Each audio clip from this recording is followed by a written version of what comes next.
आज का हम लोग प्रेस कॉन्फ्रेंस शुरू कर रहे हैं। बिहार शिक्षक संघर्ष मोर्चा की तरफ से ये प्रेस कॉन्फ्रेंस बुलाया गया है और बिहार शिक्षक संघर्ष मोर्चा बिहार के विभिन्न शिक्षक संगठन जो हाल में सरकार द्वारा लाए गए नियमावली के विरोध में बगैर किसी शर्त के राज्य कर्मी का दर्जा मांग करने वाले संगठन हैं, उनका एक सामूहिक मोर्चा है। आज इस प्रेस कॉन्फ्रेंस में बिहार शिक्षक संघर्ष मोर्चा की तरफ से जो शिक्षक संगठन यहाँ मौजूद हैं और जिनके बिहाफ पे मैं अपनी बात आपके सामने रख रहा हूँ, उसमें हैं टीईटी एसटीईटी उत्तीर्ण नियोजित शिक्षक संघ, टीईटी प्रारंभिक शिक्षक संघ, स्नातक ग्रेड प्रशिक्षित शिक्षक संघ, राज्य स्तरीय स्नातकोत्तर +2 शिक्षक संघ, बिहार उच्चतर माध्यमिक शिक्षक संघ, बिहार राज्य शिक्षक महासंघ, बिहार राज्य शिक्षक महासंघ कैमूर, टीईटी शिक्षक संघ लोकतांत्रिक, टीईटी शिक्षक संघ मूल, टीएमएस बीएमएस प्रारंभिक शिक्षक संघ गोपकूट, प्रारंभिक शिक्षक संघ गोपकूट मूल, बिहार अराजपत्रित शिक्षक संघ, उर्दू टीचर्स फोरम, परिवर्तनकारी शिक्षक महासंघ और कुछ और संगठन इसके अलावा जो आज मीटिंग में नहीं आ पाए हैं, लेकिन उन्होंने हम लोग के साथ एकजुटता अपनी जाहिर की है। आप सबको पता है कि लंबे समय से बिहार के लाखों जो शिक्षक थे, नियोजित शिक्षक, उनकी मांग रही है कि सरकार उन्हें राज्य कर्मी का दर्जा दे। और जब हाल में नई नियमावली आई और सरकार ने ये कहा कि हम नए जब अभ्यर्थियों की बहाली करेंगे तो उन्हें राज्य कर्मी के रूप में बहाल करेंगे, तो ये स्वागत योग्य कदम हम लोग को लगा। जब देश भर में सारी नौकरियां ठेका पट्टा पर शिफ्ट हो रही थी, वैसे समय में राज्य कर्मी के रूप में शिक्षकों की बहाली निश्चित तौर से एक सुखद अनुभव था हम लोग के लिए।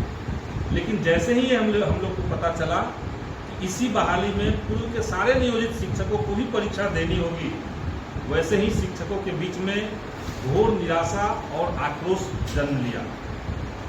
आप लोग जान रहे हैं कि सरकार जो तर्क दे रही है, उनका कहना है कि ये क्वालिटी एजुकेशन के लिए हमने ये पॉलिसी लाई है। हम लोग ये बहुत साफ कर रहे हैं कि इस निर्णय में सरकार की तरफ से जो बातें कही जा रही है उसका कोई संबंध इस पॉलिसी से नहीं है। सब लोग जानते हैं कि सरकार कह रही है कि जो शिक्षक बीपीएससी की परीक्षा उत्तीर्ण कर जाएंगे उन्हें हम राज्य कर्मी का दर्जा देंगे, लेकिन वो ये नहीं बता रही है कि जो शिक्षक फेल कर जाएंगे उस परीक्षा में, इसके बावजूद भी अगर वो उसी विद्यालय में उसी कक्षा को पढ़ाते रहेंगे तो इससे क्वालिटी में क्या फर्क पड़ जाएगा। आप किसी शिक्षक को हटा नहीं रहे, आप हटा भी नहीं सकते हैं, तो क्या फर्क पड़ जाएगा क्वालिटी में। एक बात ये। दूसरी बात कि जब शिक्षा विभाग ने तमाम जिलों से रिक्तियों की मांग की थी, उसमें कैटेगरी जो बनाया गया था, अलग अलग जो श्रेणियां बनाई गई थी, उसमें एक श्रेणी था परमानेंट टीचर आपके यहाँ कितने हैं, दूसरी श्रेणी थी कि आपके यहाँ नियोजित शिक्षक कितने हैं, और तीसरा था कि आपके यहाँ खाली पद कितने हैं। जो खाली पद जिलों ने भेजा के शिक्षा विभाग को, उन्हीं खाली पदों पर बहाली निकाली गई। उस समय जो परमानेंट टीचर थे और जो नियोजित शिक्षक थे, उनको कार्यरत शिक्षक माना गया। तो जब आपने रिक्त पदों पर बहाली निकाली है, तो आप किस हिसाब से उन्हीं रिक्त पदों पर जो कार्यरत शिक्षक थे नियोजित के रूप में, उनको आप कॉन्टेस्ट करवा रहे हैं, तो ये तार्किक रूप से पूरी तरीके से गलत पॉलिसी है। तीसरा पॉइंट हम कहना चाहेंगे कि सरकार ये देख रही है कि विश्वविद्यालय कॉलेज स्कूलों के भीतर अगर क्वालिटी एजुकेशन में कमी है, तो उसका एक बड़ा कारण हम लोग मानते हैं कि वहाँ पर एक समग्र पॉलिसी सरकार की नहीं है। कई तरह की नियमावली स्कूलों के अंदर चल रही है।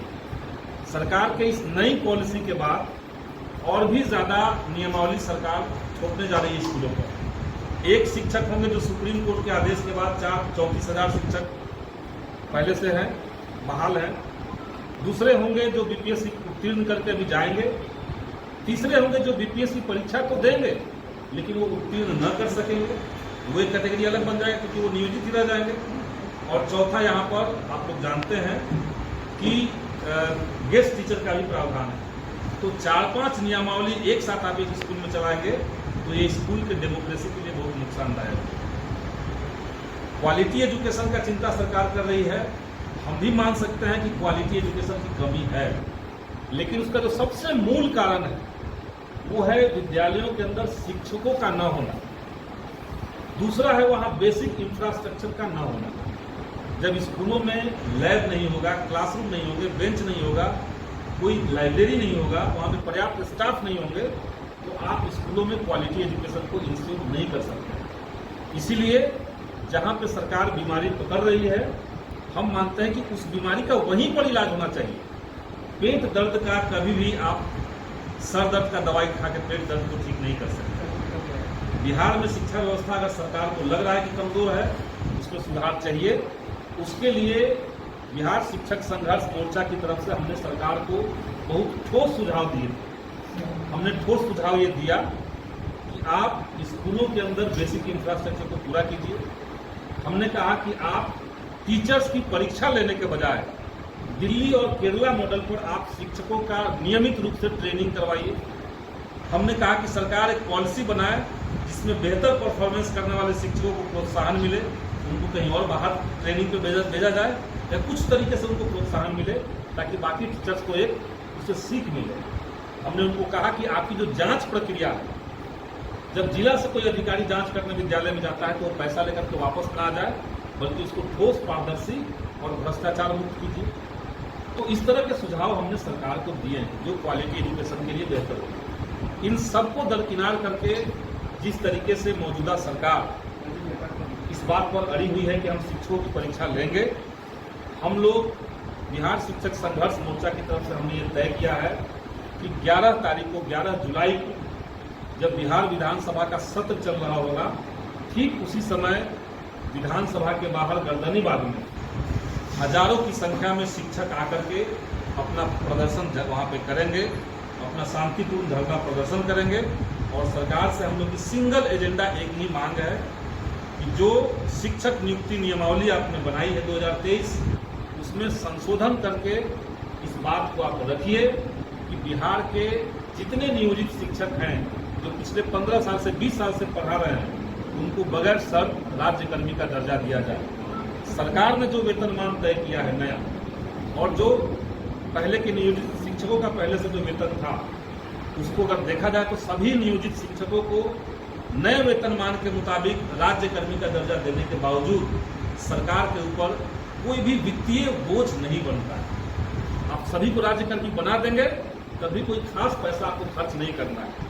इसलिए सरकार बिहार के लाखों नियोजित शिक्षकों के साथ न्याय करते हुए हमारी मांगों को सुने, और शिक्षक संघर्ष मोर्चा के साथ हमने ये भी उनको एक लेटर दिया हुआ है कि सरकार हम लोग के साथ वार्ता करे,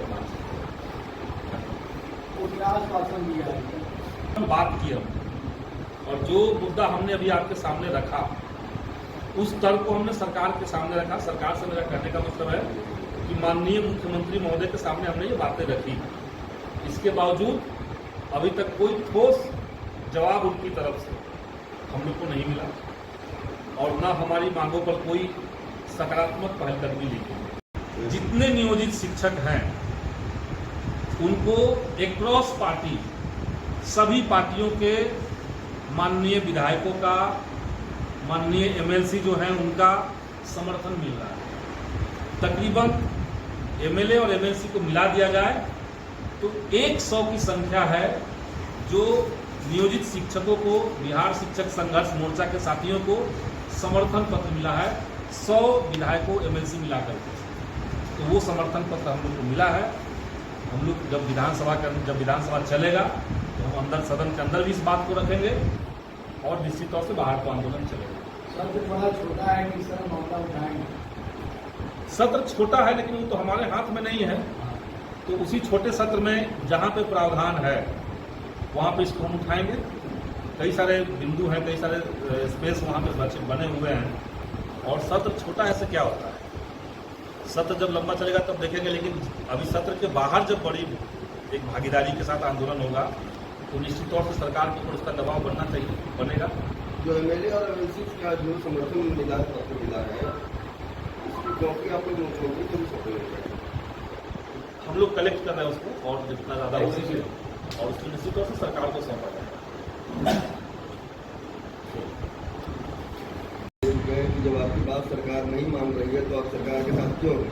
भाजपा के नेता सुशील मोदी तो ये भी बयान दिए हैं कि चाहे भगवान भी धरती पर अगर आ जाएगा तो शिक्षकों को राज्यकर्मी का दर्जा नहीं मिलेगा, ये बयान उन्हीं का है।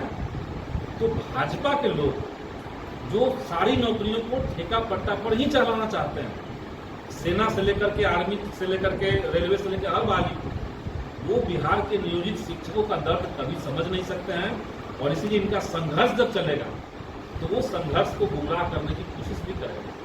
तो उनसे तो हम लोग सावधान हैं, और सारे शिक्षक संगठन जान चुके हैं कि बिहार में लंबे समय से 17 साल लगातार बिहार शासन व्यवस्था में बने हुए थे, सरकार के साथ भागीदारी उनकी थी, एनडीए के हिस्सा थे वो, और इसके बावजूद शिक्षकों की कोई मांग पूरी नहीं हुई।